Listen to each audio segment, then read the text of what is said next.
धारण किया।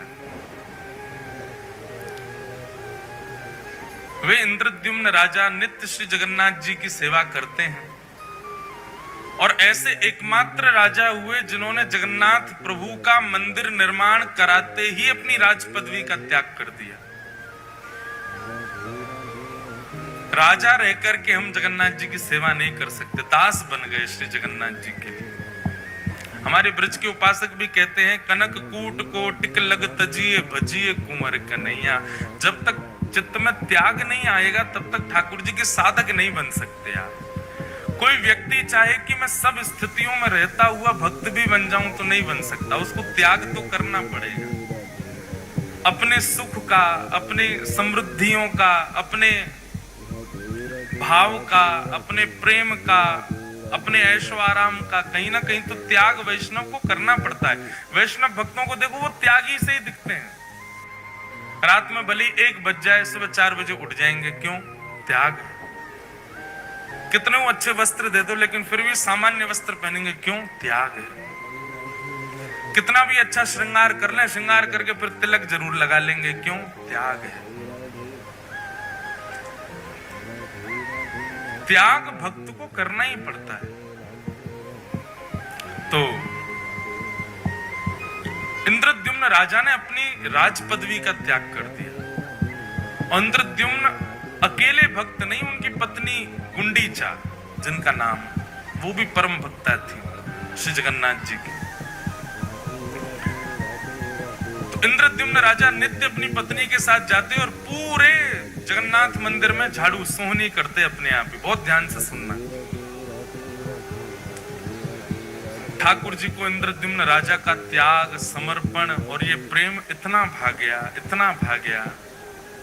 महाप्रभु श्री जगन्नाथ जी प्रकट हो गए और प्रकट होकर के बोले, इंद्रद्युम्न हमारा एक ही हृदय है, तुम कितनी बार उसको अपना मुरीद बनाओगे, कितनी बार उसको प्रसन्न करोगे। व्यक्ति का स्वभाव होता है कि वो एक बार सामने वाले को प्रसन्न कर देता है, सामने वाला प्रसन्न हो जाए तो बस फिर शांत सा रहता है।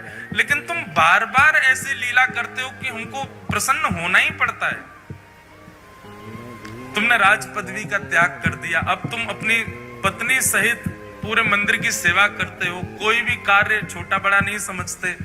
पत्नी पुष्पमाला का श्रृंगार बनाती है, नित्य हमको धारण कराती है।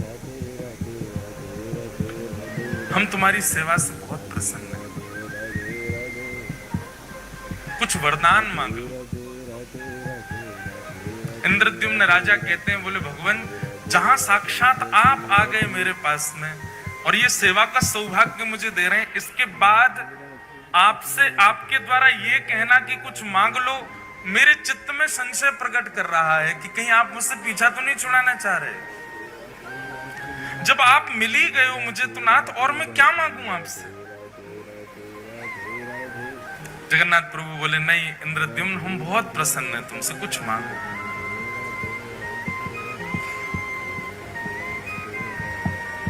तब इंद्रद्युम्न ने ऐसा वरदान मांगा कि श्री जगन्नाथ जी के नेत्र सजल हो गए।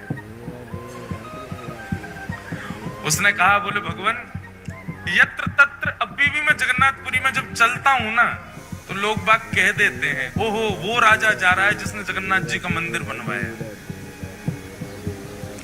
और सत्य माने महाप्रभु, जब कोई कहता है कि मैंने मंदिर बनवाया, उस समय इतनी पीड़ा वेदना होती है कि प्राण त्याग दूं। नाथ, बहुत ध्यानपूर्वक सुनिएगा, ऐसे ही नहीं प्रकट हो जाते हैं ठाकुर जी किसी के यहाँ। उसकी स्थिति देखो पहले कैसी थी। इंद्रद्युम्न राजा कहता है, बोले नाथ, यत्र तत्र कोई भी कह देता है वो राजा जा रहा है जिसने मंदिर बनवाया। मैं आपसे प्रार्थना करना चाहता हूं, अगर मेरा वंश आगे बढ़ा तो मेरे वंश में आने वाले बालक, मेरे होने वाले उनके भी बालक, पर पौत्र, पर पौत्र, पर पौत्र, और कभी ना कभी कोई ना कोई तो बालक ये कह देगा कि हमारे पूर्वजों ने मंदिर बनवाया। इसलिए आप ऐसी कृपा कीजिए, अनुग्रह कीजिए कि मेरा वंश बढ़े ही ना, कोई ये ना कह दे कभी कि हमारे पूर्वज ने मंदिर बनवाया। मैं आपसे यही वरदान चाहता हूं।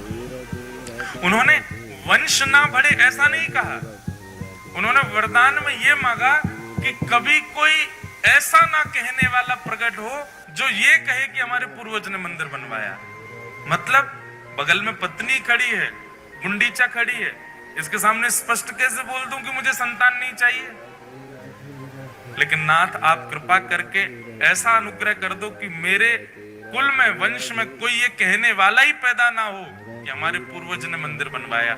इनडायरेक्ट वे में मानो कहना चाह रहे हैं कि कोई वंश आगे बढ़े ही ना, कभी ना कभी कोई तो बोल देगा कि हमारे पूर्वज ने बनाया। महाप्रभु जगन्नाथ जी के नेत्र सजल हो गए, बोले और कितना त्याग करोगे इंद्रद्युम्न? सब कुछ तो तुमने त्याग दिया, अपनी राज पदवी तक त्याग दी, एक मैत्रानी की तरह तुम्हारी पत्नी और एक झाड़ू लगाने वाले के तुम नित्य पड़े रहते हो हमारे द्वार पे, और कितना अब तुम वंश भी नहीं चाहते आगे। महाप्रभु जगन्नाथ जी ने इंद्रद्युम्न को हृदय से लगा लिया। तुम्हारे इस प्रेम, इसको निष्काम प्रेम कहते हैं, जिस प्रेम में इतनी इच्छा भी नहीं है कि कोई ये कह जाए कि इन्होंने मंदिर बनवाया।